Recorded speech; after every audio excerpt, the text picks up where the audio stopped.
But they did call me and ask. Yeah, I was impressed. Good evening. Thank you for joining us for our special council meeting on Tuesday, June 13th at 6 p.m. We actually started a little bit ago as a workshop for our budget hearing, or for our budget workshop. We recessed from that, and we are now convening in council chambers, and we are on item 2, correct?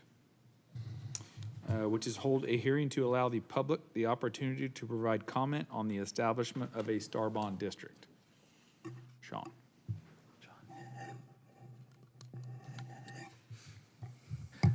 Mayor, good evening. Tonight we have Todd LaSala from representing Champtown LLC. He'll be putting on a short presentation. As council is well aware, originally we passed a resolution back in January to hold a public hearing. That public hearing was scheduled and held on Valentine's Day, February 14th. Within 30 days, state statute requires that we receive a letter from the state approving the star bond district, so they didn't make that deadline, so that's the reason why we're having to go back through this again. So it's been published 30 days prior, and with that, I'll turn it over to Todd. Is this on? There we go.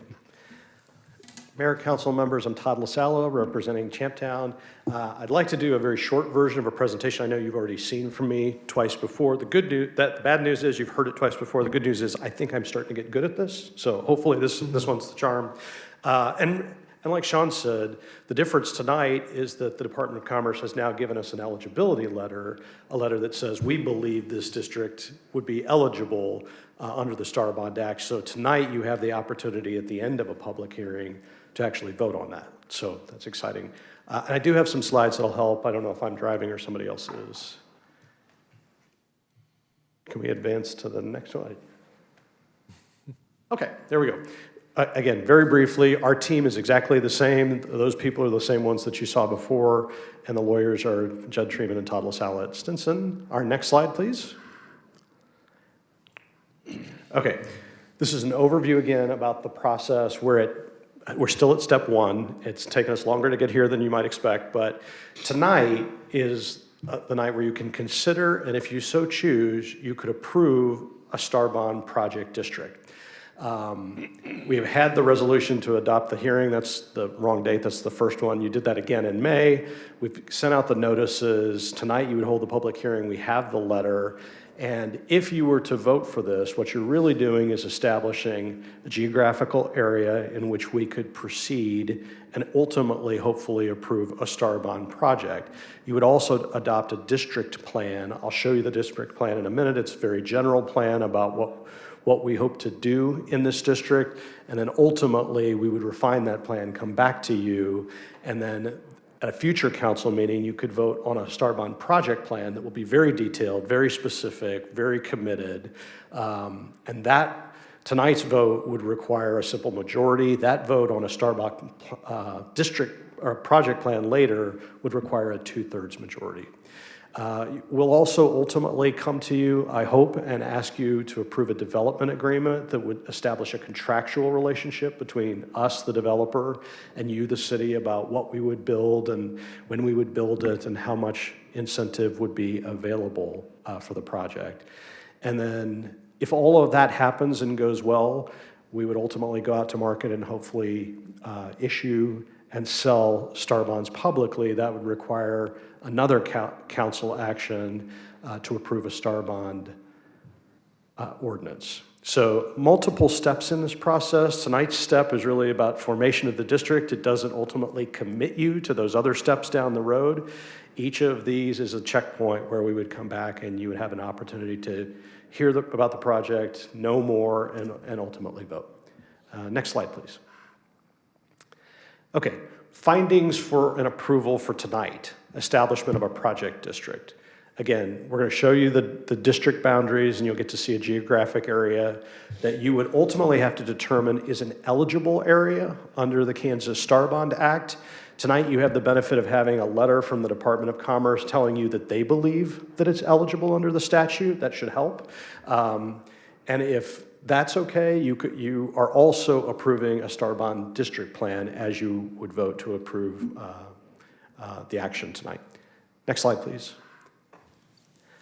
This shows you the geographic area we're talking about. It is the same site we have been talking about. This also shows you a site plan that is our current thinking about buildings and projects within it. As you know, this thing is anchored by some really interesting, impressive attractions that are what make this a Star Bond project. Not the least of them is a 100,000 square foot aquarium, which is technically a museum under the Star Bond Act. It's an aquatics museum, which is very exciting and would be a huge attraction for the area. It also includes a multi-sport stadium and concert venue, as well as a convention center and MMA fighting facility. All of these are unique attractions under the Star Bond Act and help make the determination that this is an eligible area. Next slide, please. Okay, there are some thresholds in the statute. So I'm going to articulate those and tell you why we easily clear those hurdles. To be an eligible Star Bond project in the state of Kansas, you have to have a project that has at least $75 million of projected capital investment. The Champtown project before you tonight has an estimated budget that we've talked about in some detail before of $491 million. So we easily clear that first threshold. The second threshold is that we have to project at least $75 million of annual gross sales from the area if and when we complete the project and deliver. When we looked at the numbers, and we've done this in some more detail in the past, but when you look at the Champtown numbers, we project over $220 million of annual gross sales. So those thresholds are, again, very easily cleared by a project of this magnitude, which is very exciting. And as we touched on before, of regional or statewide importance. Well, to be the only aquarium like this in the state of Kansas easily gets you there, not to mention the other two attractions, unique facilities in the multi-sport and concert venue, as well as MMA fighting in a convention center. All of those things easily check those boxes, and the letter from the Secretary of Commerce agrees. Next slide, please. Okay, I mentioned earlier that part of what we'd also do is approve a district plan. What you have, those words on the screen there, are a very general description of our project, general by design. And the reason for that is tonight we would go forward with this district, and within this district we would ultimately plan to deliver and commit to very specific uses. This is designed not to tie us down between now and that stage, but rather articulate what we think is going to happen there in broad strokes. Museum facilities, namely the aquarium, entertainment uses, retail. There is also restaurant uses and athletic uses. So this is very general by design, and yet it does paint a picture of what we believe is coming to this district. And when I say believe, I have to tell you this one is further along than a number of these that I have worked on, and that our development team has been very dedicated and all over this, and they have a bunch of really impressive letters of intent with users. So this project versus a bunch that I have seen over the years feels very, very real. Next slide, please. We do have just a couple of slides to show you depictions. I think you've seen them before. They really focus and highlight the aquarium. Let's see one more of those, please. Yeah, an entryway. The aquarium really is the star of the show, the centerpiece. And so we have already done some preliminary design work. The guys are knee-deep in that right now. And that takes a lot of time, energy, and money. Next slide, please. Okay, one more slide to articulate some numbers. Again, we've been in deeper detail with you before. This is the top of the waves. $491 million is the projected capital investment for this project. And those three key attractions, those three components, the aquatics museum, the aquarium, is really over a $100 million asset. When you look at the stadium and the concert facility, that's a $25 million asset. And the MMA facility, which I believe is 40,000 square feet, that's about $13.2 million.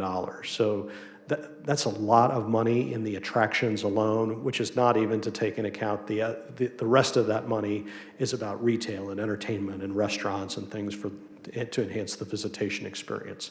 Again, the annual gross sales projection, $222 million. And we anticipate if this thing proceeds and we ultimately vote for this and issue bonds, that when the project is built and stabilizes, we believe that we'll attract between 2.5 to 3.2 million visitors to this community annually.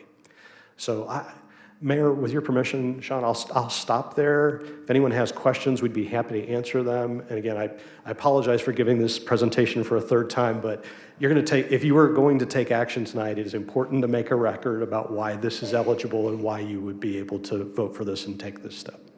So thank you for your time. Thank you. Ben? Wait for the public hearing, sorry. Sorry? After the public hearing, sorry. Okay. Sorry. All right, well, doesn't look like we have any other questions, so thank you for your presentation. Okay, thank you, Mayor. And we'll open the public hearing at this time.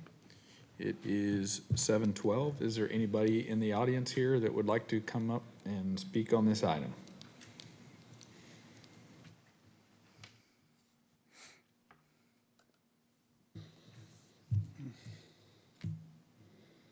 Ben? Are we ready to close it? That doesn't matter really if nobody's come forward, so. Okay. Now, I've been a fan of the project idea since they brought it to us. I think it's a great plan. Obviously, there's always gonna be variables and there's gonna be things that come up along the way. But the team has experience, and so I'm excited to see this move forward. So I'd like to make a motion. Hold on, don't do a motion yet, sorry. I know what you're getting at now. Go ahead. Tom? Sorry. I'm with Ben, I was gonna make a motion. Okay. So if there's people that wanna talk, I'll. Nobody's come forward, so I will close the public hearing at 7:13. Ben? Make a motion to approve ordinance 1159-2023, an ordinance of the city of Park City, Kansas, stating that the city is establishing a Star Bond Project District pursuant to KSA 12.17.160, as, I can't even say it, and making certain findings in conjunction therewith. Thank you, Ben. Tom? I'll second that. Okay. All right, we have a motion and a second. Is there any further comments? Okay, motion by Ben, seconded by Tom. And is the roll call vote? Okay, Madam Clerk? Charlie Davidson, Aye. George Glover, Aye. Ben Sosetta, Aye. Charles Swanky, Aye. Tom Jones, Aye. George Capps, Aye. Brandy Bailey, Aye. Jim Schrader. Aye. Thank you, motion passes 8-0.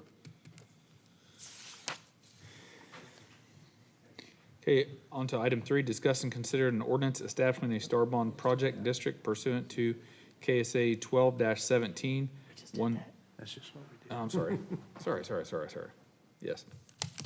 So I guess now we're ready to accept a motion to recess and reconvene as our budget workshop.